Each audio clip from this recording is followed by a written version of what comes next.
సుందరాకాండ తాత్పర్యం 28వ సర్గ. ఏ సాధ్వి వినలేని రాక్షసరాజైన రావణుని కఠోర వచనాలు వినడం వలన రాముని ఎడబాటు కారణంగాను చెప్ప నలవిగాని దుఃఖంలో మునిగిపోయినదై అరణ్య మధ్యంలో సింహం బారిన పడ్డ ఆడ ఏనుగు చందాన సీత భయవిహ్వల అయింది. అంటే బాగా భయపడిపోయిందిట. రాక్షస స్త్రీల మధ్య దిక్కుతోచక విలవిల్లాడుతూ రావణుని కర్ణ కఠోర మాటలతో మరింత బెదిరిపోయిన సహజంగానే భయస్థురాలైన సీత నిర్జనమైన అరణ్య మధ్యంలో ఒంటరిగా వదిలివేయబడి బిక్కుబిక్కుమంటున్న బాలిక వలె విలపించింది. పుణ్యహీననైన నేను ఈ రక్కసి మూకచే ఇలా భయపెట్టబడుతున్నా దీనురాలనే ప్రాణాలు విడవకుండా క్షణమైనా జీవిస్తున్నాను అంటే రాసిపెట్టిన సమయం ఆసన్నం కాకుండా మృత్యువు రాదనే ప్రాజ్ఞుల వచనాలలో ఎంత సత్యం ఉంది.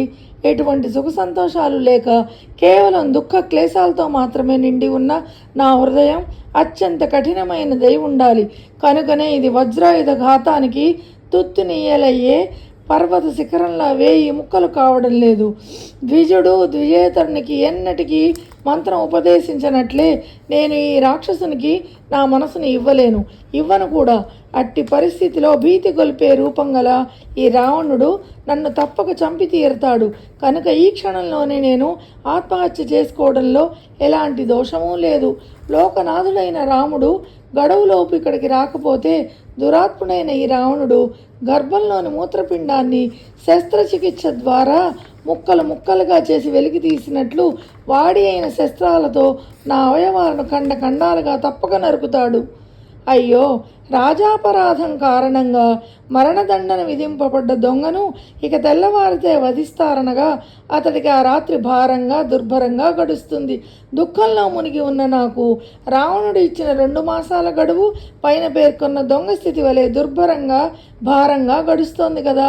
అయ్యో రామ, లక్ష్మణ, సుమిత్రాదేవి, అయ్యో రామ మాతవైన కౌసల్యాదేవి, అయ్యో నా తల్లి భూదేవి, దుర్భాగ్యురాలైన నేను ఇప్పుడు సముద్ర మధ్యంలో సుడిగాలికి గురైన ఓడవలే విపత్కర పరిస్థితిలో కొట్టుమిట్టాడుతున్నాను.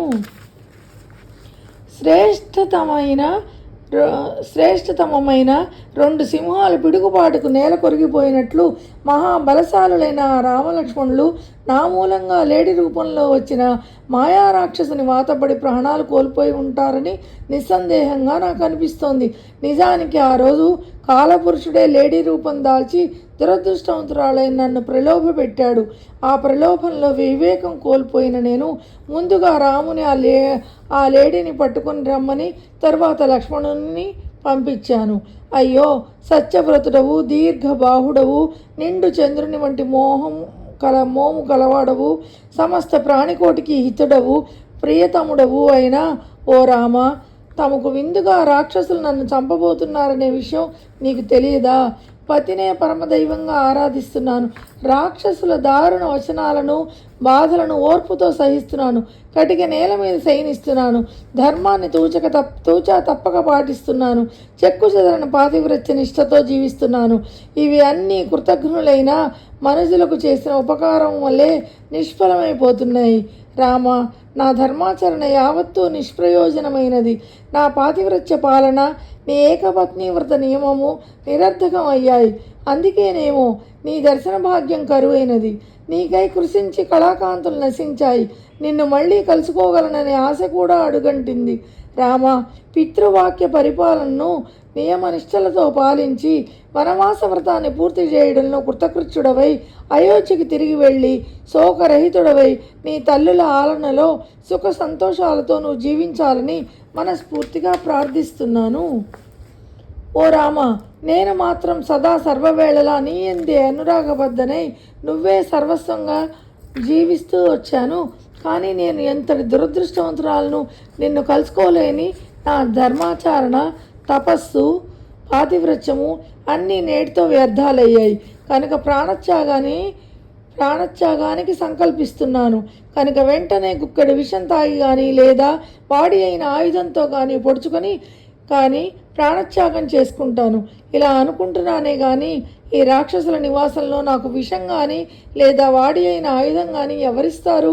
సీతాదేవి అలా పరిపరి విధాల విలపిస్తూ సర్వాత్మ భావంతో రాముణ్ణే స్మరిస్తూ దుఃఖంతో కంపిస్తూ నోరు పిడిచకట్టుకుపోగా బాగా పుష్పించిన అశోక వృక్షం వద్దకు వెళ్ళింది. దుఃఖంతో పరితపిస్తున్న సీతాదేవి పరిపరి విధాల యోచించి పొడవైన తన జడను చేతపుచ్చుకొని ఈ జడతో ఉరిపోసుకుని వెంటనే యమలోకానికి పోతాను అని నిర్ణయించుకుంది. అలా నిర్ణయించుకున్న సుకుమారి అయిన సీతాదేవి సింసుపా వృక్షపు కొమ్మను గట్టిగా పట్టుకుని నిలబడింది. తదుపరి రాముని లక్ష్మణుని తన వంశాన్ని గూర్చి తలుచుకోసాగింది. అప్పుడు సీతకు శోకాన్ని తొలగించి ధైర్యాన్ని కలిగించే లోక ప్రసిద్ధాలైనవి గతంలో సత్ఫలాలనిచ్చినవి అయిన కొన్ని శుభశకునాలు కనిపించాయి. శ్రీమద్ వాల్మీకి రామాయణమున సుందరకాండలోని 28వ సర్గ తాత్పర్యం సమాప్తం.